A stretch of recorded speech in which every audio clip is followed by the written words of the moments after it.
Assalamualaikum dan salam sejahtera kepada Dr. Ahmad Zamri Mansur. Kami daripada Kumpulan Herbert akan membentangkan kajian perbuatan keputusan Hotel Sheraton Imperial Kuala Lumpur. Next slide. Sebelum itu, saya perkenalkan ahli kumpulan kami diketuai oleh Su Hashimi, saya sendiri Fatin Syazana, Haslinda, Lutfi Al-Husni dan Syarwin Vinod. Next slide. Pembentangan kami merangkumi pengenalan, latar belakang organisasi, jenis pembuatan keputusan, model pembuatan keputusan, gaya pembuatan keputusan, kesimpulan, rujukan dan lampiran. Next slide. Saya akan mulakan dahulu dengan bahagian pengenalan. Kumpulan kami telah memilih untuk membuat tajuk kajian pembuatan keputusan oleh Hotel Sheraton Imperial Kuala Lumpur. Perkataan keputusan membawa maksud pilihan yang dibuat daripada beberapa alternatif yang ada, manakala pembuatan keputusan pula boleh didefinisikan sebagai proses mengenal pasti masalah dan peluang dan kemudian menyelesaikannya.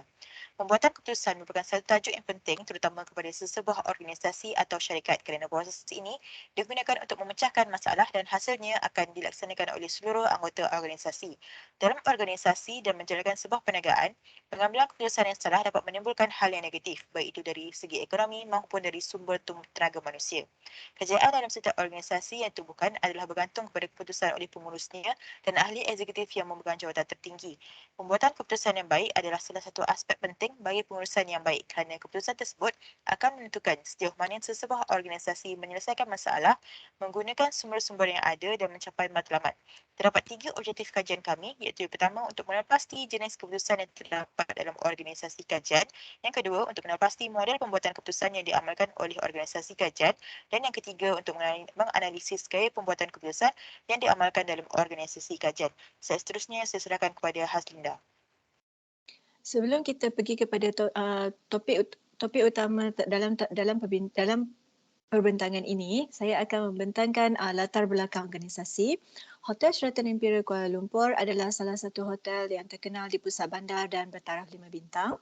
Hotel ini sebahagian daripada portfolio Marriott International dalam kategori premium klasik sebaris dengan Marriott, The Delta Hotel dan Marriott Executive Apartment. Hotel ini mempunyai 398 bilik daripada jenis deluxe hingga suite. Ia dibuka pada tahun 1997 dan telah beroperasi selama 25 tahun. Seterusnya, terdapat 5 nilai teras utama organisasi ini. Yang pertama, utamakan pekerja, iaitu dengan falsafah jaga pekerja dan mereka akan menjaga pelanggan. Yang kedua iaitu mengutamakan kecemerlangan. Dedikasi kepada pelanggan ditunjukkan dalam semua yang dilakukan. Yang ketiga iaitu mendukung perubahan, iaitu inovasi sentiasa menjadi sebahagian daripada cerita Marriott. Yang keempat, bertindak dengan integriti, yang mana cara berniaga adalah sama pentingnya dengan perniagaan yang dilakukan. Yang kelima iaitu menjaga keseimbangan persekitaran komuniti dan alam sekitar, iaitu Marriott berusaha untuk menjadi kekuatan untuk kebaikan. Seterusnya, visi dan misi Marriott. Untuk visi, kenyataan visi Marriott, organisasi antarabangsa Marriott telah memastikan kejayaan berterusan selama hampir 100 tahun di pentas global dengan mengikuti visi pengasas syarikat. Kenyataan visi Marriott yang dikemukakan oleh syarikat adalah seperti berikut. Menjadi syarikat pelancongan kegemaran dunia. Untuk penyerta misi Marriott, kenyataan misi untuk Marriott International adalah seperti berikut. Untuk meningkatkan kehidupan pelanggan kami dengan mencipta dan membolehkan pengalaman percutian dan masa lapang yang tiada tandingannya. Seterusnya, mengapa organisasi ini dipilih sebagai kajian? Iaitu kemudahan untuk akses kepada maklumat yang berkaitan dan diperlukan untuk memenuhi keperluan kajian. Dengan ini, ia akan memudahkan ahli kumpulan untuk membuat kajian dengan cuba mengaitkan teori yang dipelajari dan mengikuti bagaimana pelaksanaan dari segi praktikal dalam membuat keputusan di tempat kerja. Seterusnya, terima kasih Aslinda. Saya akan membentangkan hasil kajian kami mendapati informasi tentang keputusan diprogramkan dan tidak programkan dari syarikat Sheraton Imperial Kuala Lumpur Hotel. Syarikat Sheraton Imperial Kuala Lumpur Hotel telah mengemukakan beberapa keputusan diprogramkan sentiasa berlaku secara bersistem dan tiada ada apa-apa pertukaran. Salah satu contohnya adalah pemilihan calon pekerja. Calon yang berminat untuk bekerja di syarikat Sheraton Imperial Kuala Lumpur akan dipilih berdasarkan tahap pendidikan, bidang kerja yang dipohon, kelayakan pengalaman dan skil kemahiran calon pemohon tersebut. Selepas itu, syarikat ini juga mewujudkan skim bayaran gaji mengikut bidang dan pengalaman kerja yang ada pada diri seorang pekerja. Selain itu, keputusan yang diprogramkan ialah harga bilik penginapan yang ditempat akan ditetapkan oleh sistem harga ketika tempahan dibuat. Sistem harga ini tidak ada perubah secara langsung sehingga ada perbicaraan untuk mempertimbangkan yang selaras. Seterusnya, harga bayaran yang tempahan bufet di restoran juga telah ditetapkan oleh pihak hotel ketika membuat tempahan. Mereka memastikan bahawa bufet untuk pelanggan adalah pemakanan yang terbaik dan berpatutan. Syarikat Sheraton Imperial Kuala Lumpur Hotel juga memastikan agar sentiasa langkah kerja dalam setiap bahagian diikuti berdasarkan panduan kerja dan standard operating yang ditetapkan agar dapat menjamin konsistensi ketika memberi perkhidmatan terhadap pelanggan. Next slide. Semasa sesi membual dengan syarikat Sheraton Imperial Kuala Lumpur Hotel, kami mendapat situasi yang mengambil keputusan tidak programkan. Contohnya, tindakan pihak syarikat menyelesaikan isu tidak kepuasan pelanggan ketika menginap atau makan di restoran. Setiap pelanggan mempunyai tahap kepuasan dan layanan yang berbeza. Oleh itu, cara penyelesaian berdasarkan situasi yang dihadapi oleh pelanggan tentang kepuasan semasa berada di hotel. Justru, harga menu yang didewan untuk tempahan boleh dirunding mengikut jumlah tetamu kekerapan pelanggan membuat event di hotel dengan potensi pelanggan untuk menggunakan hotel pada masa hadapan. Syarikat Sheraton Imperial permintaan pelanggan pada akhir masa dan mempertimbangkan jika dapat memenuhi permintaan mereka. Akhir sekali, situasi yang mengambil keputusan yang tidak diprogramkan semasa berlaku di konflik di mana pelanggan ingin berdaftar masuk ke bilik yang ditempat tetapi berlaku sebarang kekeliruan di kaunter daftar masuk. Oleh itu, pekerja yang terlibat haruslah berkomunikasi dengan pelanggan untuk memahami situasi dan mengambil keputusan yang sewajarnya bagi menyelesaikan masalah tersebut. Itu sahaja daripada saya. Slide seterusnya akan dibentangkan oleh Lutfi. Terima kasih saudari Suhashini. Jadi saya akan menerangkan berkenaan model pembuatan keputusan. Next slide. Berbagi model pembuatan keputusan, ketiga-tiga model ini iaitu model klasikal, model pentadbiran dan model politikal terlibat penggunaannya di dalam Hotel Sheraton Imperial Kuala Lumpur. Kedua di bawah adalah contoh keputusan dan modelnya.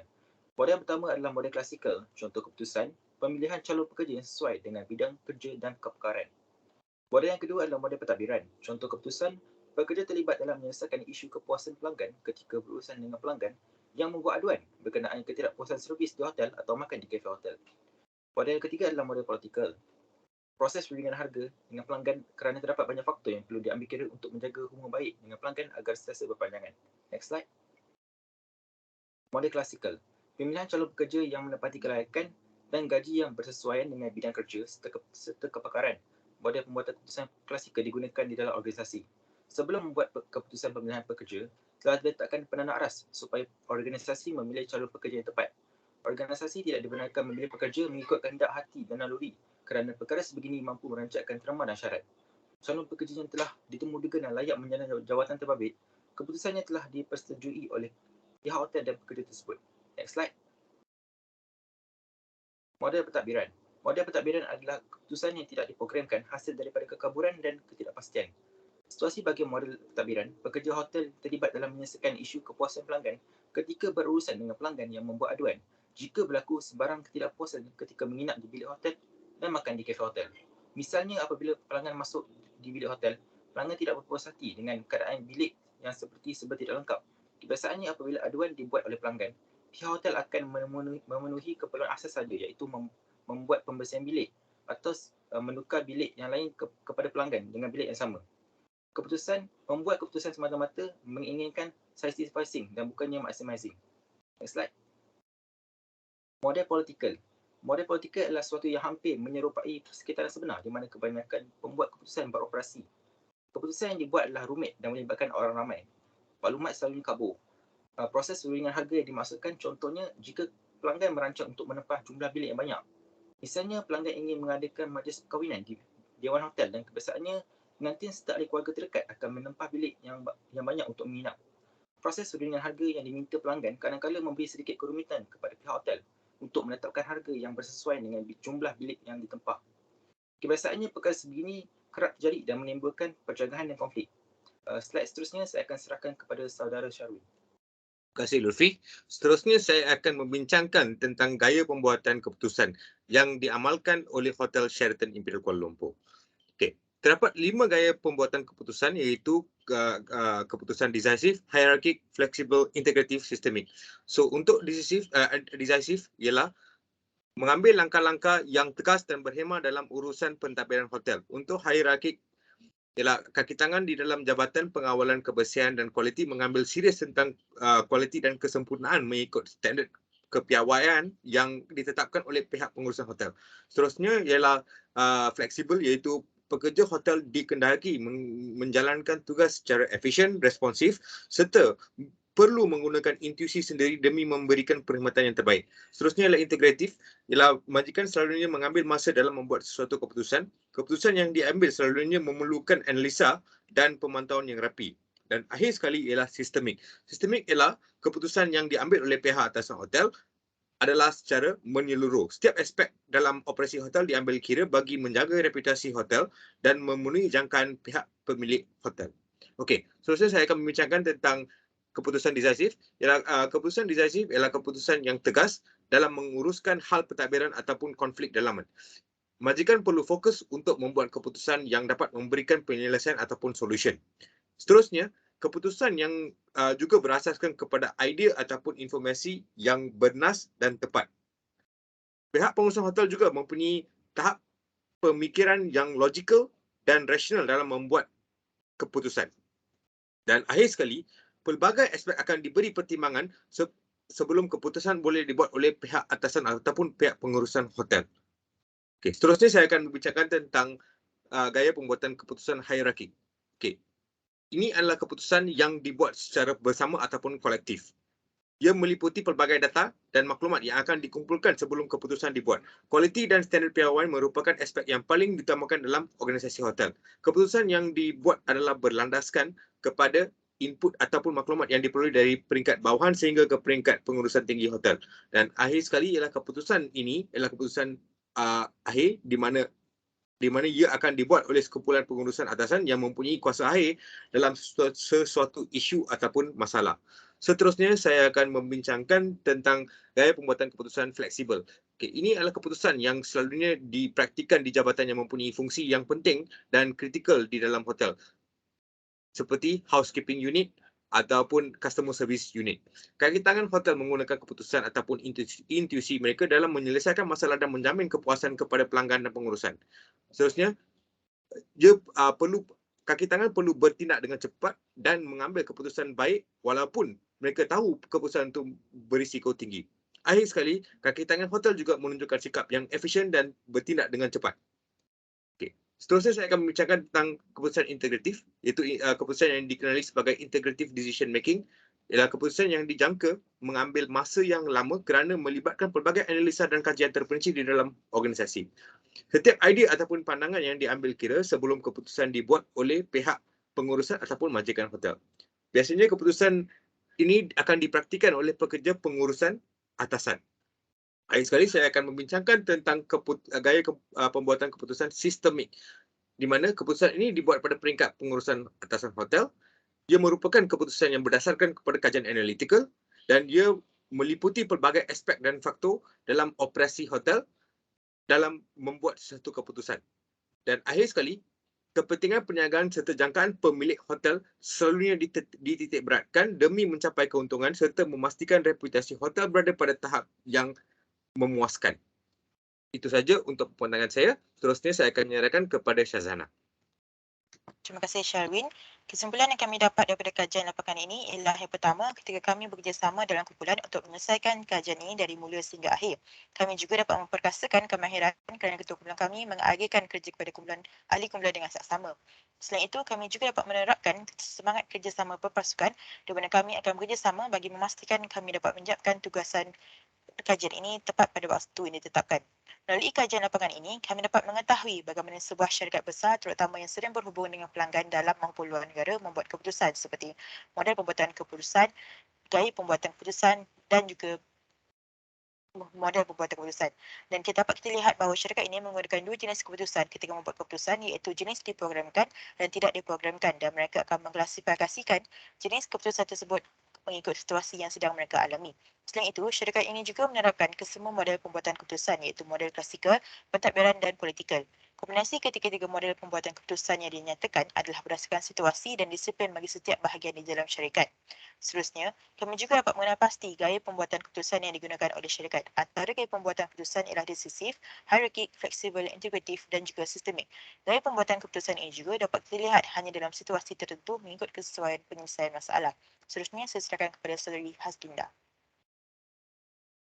Untuk bahagian rujukan, ahli kumpulan telah menggunakan pautan-pautan tersebut. Yang pertama iaitu topik 1, pengenalan dan pengambilan keputusan dalam organisasi sangat penting adalah untuk bahagian yang pertama.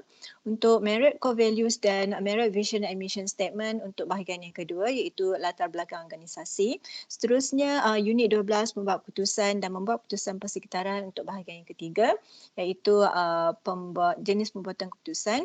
And then yang Jurnal KMK digunakan jurnal KMK dan pengambilan keputusan untuk bahagian yang keempat serta 4 types of decision making style untuk bahagian yang kelima. Seterusnya disertakan juga lampiran A iaitu info asas berkaitan dengan organisasi. Seterusnya